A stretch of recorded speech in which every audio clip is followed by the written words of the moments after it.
Hey guys, it's Justine here from I Should Read That, and today I am going to be showing off my London book haul.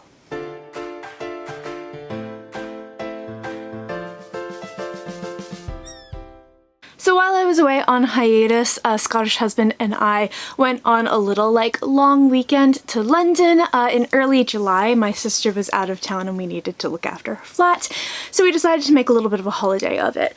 And when in London, one must visit the London bookshops, and I want to branch out at some point to some other places. I'm sure we'll get to that in another vlog or video at some other point, but I ended up hitting my sort of trifecta of amazing London bookshops. They all happen to be quite close to each other. So I went to Waterstones Piccadilly, I went to Foyles and Charing Cross Road, and Forbidden Planet. And all of these bookstores are amazing for various reasons, and I got a lot of stuff, so I wanted to show it off.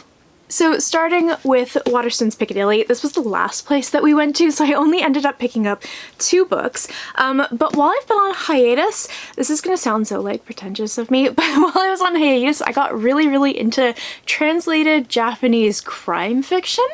So Pushkin, I believe it's Pushkin Vertigo, is the imprint that is translating a bunch of really well-known crime fiction from other countries and other languages into English, and they have done some Argentinian stuff, they've done some German stuff, some French stuff, and they've done a lot of Japanese stuff. So this is the first video I'm filming since going on hiatus, so I am sure at some point I have done a little hiatus highlights of books that I read while I was away, and the Honjin Murders and the Inugami Curse are probably going to be on there, but those are the 2 books that I read that kind of led to some of these books that I ended up buying on this trip to London. So the first book that I got while at Waterstones Piccadilly is The Decagon House Murders by Yukito Ayatsuji. So this says it's a Japanese cult classic mystery, and it takes place on a lonely rockbound island that is a notorious site of a series of bloody unsolved murders. Some people say it's haunted, but one thing is for sure, it is the perfect destination for this particular university's murder club trip. However, the first murder club member ends up dead, and the remaining amateur sleuths have to figure out how to solve this mystery before they all end up dying. I think this might be a retelling of And Then There Were None by Agatha Christie. I could be very far off on that. I'll need to read it first before I can tell you that, but this looks like so much fun. Then I picked up a copy of The Lady Killers by Masako Togawa. So this one sounds particularly fun, and before I get to what this is actually about, I want to talk about the author really quick because she has the most amazing closing line of her bio ever. So she was a really prominent crime fiction author in Japan, and she worked as a cabaret performer before beginning to write crime fiction, which she started sort of writing backstage. So at the end of this, she becomes an incredibly successful author while continuing to lead a colorful parallel life as a singer, actress, feminist, nightclub owner, and gay icon. She sounds amazing, and I really want to know more about her. But this book looks really interesting for a couple of reasons. The first one being that it's actually told from the perspective of the murderer. So this book follows a character named Ichiro Honda who is living a double life. In one of these lives, he's a devoted husband and a diligent worker, and by night he is actually a serial killer, stalking through the shadows of Tokyo's cabaret bars and nightclubs in search of vulnerable women to seduce and then abandon. But when a trail of bodies seems to appear in his wake, the hunter becomes the prey, and Ichiro realizes that he has been caught in a snare. Has he left it too late to free himself before time runs out?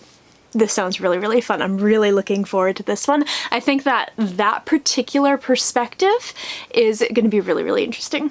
The next bookshop that we hit was Foyles, and this was the first one that we went to, which is why I have a stack of 6 books here. Now, the thing that I really love about Foyles is the fact that if you can hear football sounds from the other room, it's because Italy and Spain are playing right now. But yeah, I really like Foyles because you can find a lot of stuff that you can't necessarily pick up in other places in UK bookstores like, say, Waterstones. So it's usually my go-to place for American YA, which I don't think I have much of here. I don't have any of here, but these are all amazing books that I haven't necessarily found in other places, and I was really, really pleased to get them here. So carrying on with the theme from the Waterstones pile that I have two more of these translated murder mysteries. These are both by the same author, Soji Shimada. So I have the Tokyo Zodiac Murders and Murder at the Crooked House. Now these are the first two books in a series, and the lovely gentleman at Foyles told me which order I meant to read them in, and I can't remember, so I'm gonna have to look that up. But I'm gonna start with Murder in the Crooked House in terms of talking to you guys about them. So this is a locked room mystery, and a locked room mystery is apparently kind of like sort of the ultimate challenge for a crime writer, because it's sort of like the impossible mystery. Someone is found dead in a room with all of the doors and windows locked from the inside. They were clearly murdered. How did this happen? I really, really enjoy locked room mysteries. Agatha Christie is really, really good for those, and I haven't read a lot of others outside of her stuff, so this seemed like a perfect thing to pick up. So this book takes place in a place called the Crooked House, which is kind of like, think like the Winchester Mystery House or like Hogwarts or something. There are staircases that lead to nowhere. There are sloping floors. It's just a really, really bizarre place. So when a guest is found murdered in seemingly impossible circumstances, the police are called, but they're unable to solve the puzzle, and more bizarre deaths follow. So enter our detective, Kiyoshi Mitari, who is a renowned sleuth, and surely if anyone can crack this cryptic murder, it's him. But you, the reader, have all the clues too. And can you solve the murder in the Crooked House? I think the thing with this author, because the second one also has this kind of like thing at the end of you have all the clues, can you solve it? I think you're really encouraged to kind of try to solve the mystery alongside the detective in a way that in some other crime books you're not. I can never figure out the mystery, so I'm very curious to see how this one goes. So the second one, the Tokyo Zodiac Murders, sounds really, really interesting. So it takes place across two timelines. The first is in 1936. There's an eccentric old artist who is living with 7 women, and he is found dead. And amongst like his stuff, alchemy, astrology, and a complicated plan to kill these 7 women that he lives with.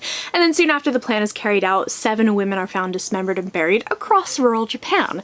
So in 1979, these Tokyo Zodiac Murders have sort of kept the nation obsessed for decades, but none of them have actually been solved. So presumably, if this is actually part of a series, we're gonna have that same detective come in, and you are gonna try to solve the crime alongside him. This sounds really fun. I'm really, really looking forward to this. Again, I've said, like, these murder mysteries are like, I am totally addicted to them. I'm really, really loving them, and I'm not much of a crime fiction reader, so I don't know what it is about these, but like, I need them all. So moving away from crime fiction into horror, I did pick up a fair few horror books at Foyles, the first one being What Big Teeth by Rose Spazzo. This is a werewolf book, and I'm usually not really into kind of like the paranormal thing, but that's usually because it tends to fall into sort of like urban fantasy, paranormal romance, that kind of thing, which isn't really my jam, but this sounds really fun. So this book follows a character named Eleanor, and she has been estranged from her family for years, ever since they sent her to boarding school, but she ends up returning to this house where her whole sort of very strange family lives, and a death ends up rocking the household. So in order to keep her family from falling apart, she ends up calling upon her mysterious grandmother from across the sea. So at first her grandmother brings order to the family, but soon this order turns into a deep wickedness. So if any of them are to survive, Eleanor must embrace her strange family and confront a monstrousness lurking deep within Grand-mère and herself. It's a family of werewolves! This sounds amazing. I'm really excited for this. Actually, like 5 o'clock this morning because I couldn't sleep. I ended up reading the first few pages, and I'm very, very intrigued by this. I think this is going to be really good.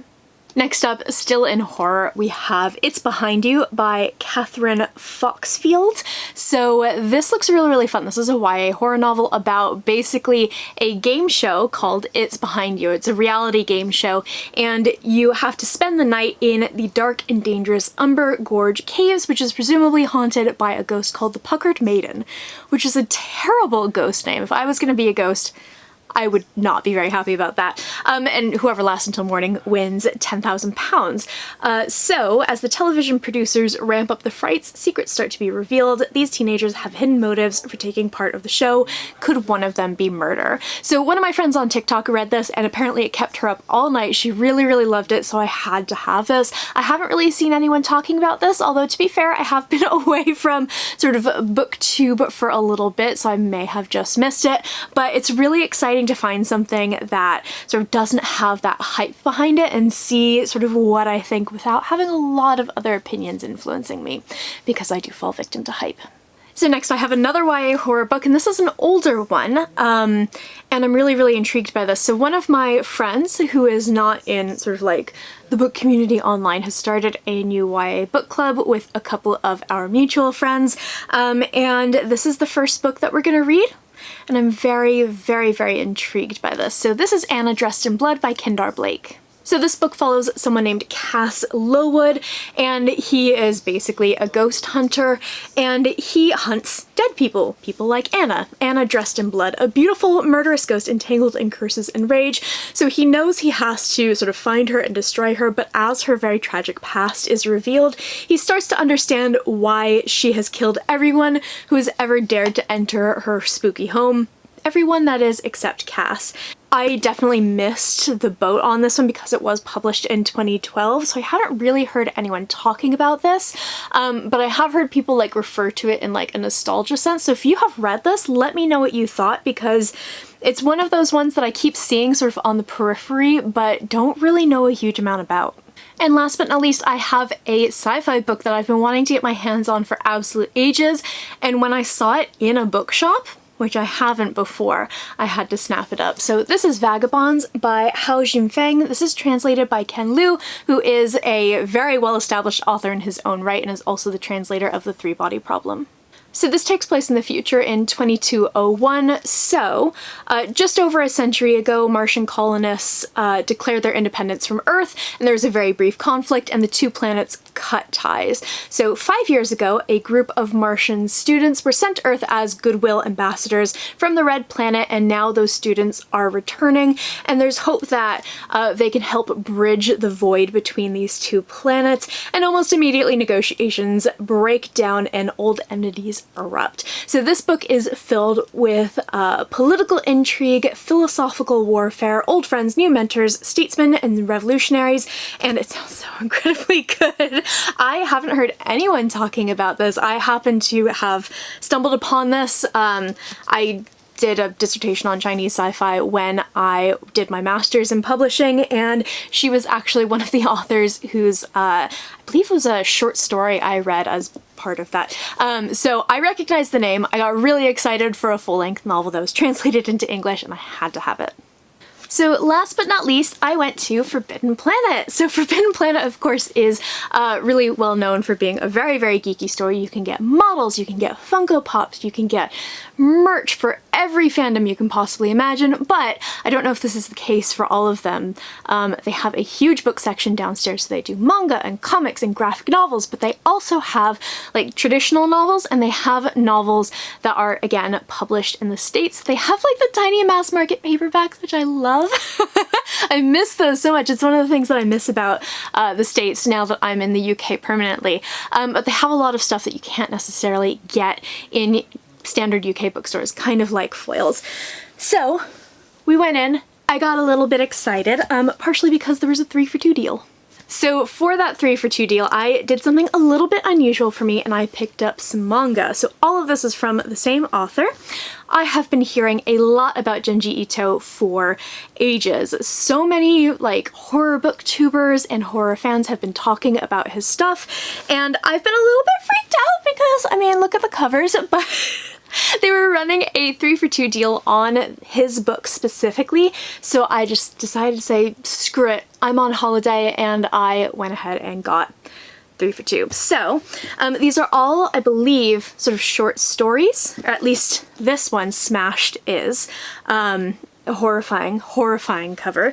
And then I think Ramina is a sci-fi horror manga, which involves this like spooky planet that kind of comes out of nowhere and sort of drives people mad. And then this is the one that the guy said is their most popular. I think there's a couple of these volumes. I'm not 100% sure. But this is basically about, I believe, a girl who's like so beautiful and she drives men to kill, including to kill her. This sounds really, really interesting. I'm really very intrigued by all three of these. If you've ever read him, let me know. I've heard that I would probably really like his stuff, but as much as I love horror, I am a huge wimp, and having like images to go with might freak me out a little bit. So yeah, I'm looking forward to these, but they're definitely going to be books that I read on like a sunny day. So then I got two books that are not published in the UK. I'm really excited about this. I have been having so much trouble finding Lost in the Neverwoods by Aidan Thomas online, and it just seems to be, this happened with Cemetery Boys as well, which is his other book that he's really well known for. It just seems to be constantly sold out, and I saw it on the shelf in Forbidden Planet and I snapped it up. So this is a Peter Pan retelling slash continuation where basically, is it 5 years ago, Wendy and her two brothers went missing in the woods near Astoria, Oregon. Wendy comes back with no memory of what happened. Her brothers do not come back. So soon enough, boys begin to go missing, and the police are kind of knocking on Wendy's door to sort of figure out what is going on. They want answers. So attempting to flee her past, Wendy almost runs over an unconscious boy lying in the road. Sure enough, that boy is a boy named Peter, someone who she was convinced only existed in her stories, and he asks for Wendy's help to find the missing kids. I can't remember if I talked about it before I went on hiatus, but I have another book called Wendy Darling. I think it's by A.C. Wise, which I haven't read yet, but is also a continuation of Peter Pan. This sounds much more like nice and less horrifying than that one, where Peter is definitely the villain. I think that this is going to be a really interesting one to contrast with that. And the last book that I have to show you, the last book that I got from Forbidden Planet, is Star Eater by Kirsten Hall. I have a NetGalley copy of this book, and I think I've talked about it in a previous book haul, but it sounds so incredibly intriguing that I really wanted to get my hands on a physical copy of it. So I believe this is about cannibalistic murder nuns, which is quite exciting. That's kind of a combination of words that you don't necessarily hear every day. So our main character will avoid pregnancy even if it kills her, which one way or another it probably will. Though she's able to stomach her gruesome day-to-day duties, the reality of preserving the sisterhood of Atrium's magical bloodlines horrifies her. So she wants out, whatever the cost. So she ends up getting that chance. A shadowy figure offers her a chance to escape, and she leaps at the opportunity. So she kind of becomes this person's spy, and she gains access to the highest reaches of the sisterhood and enters a glittering world of opulent parties, subtle deceptions, and unexpected bloodshed. This sounds great. I'm really intrigued by this. I have a sneaking suspicion that this is going to be exactly my cup of tea.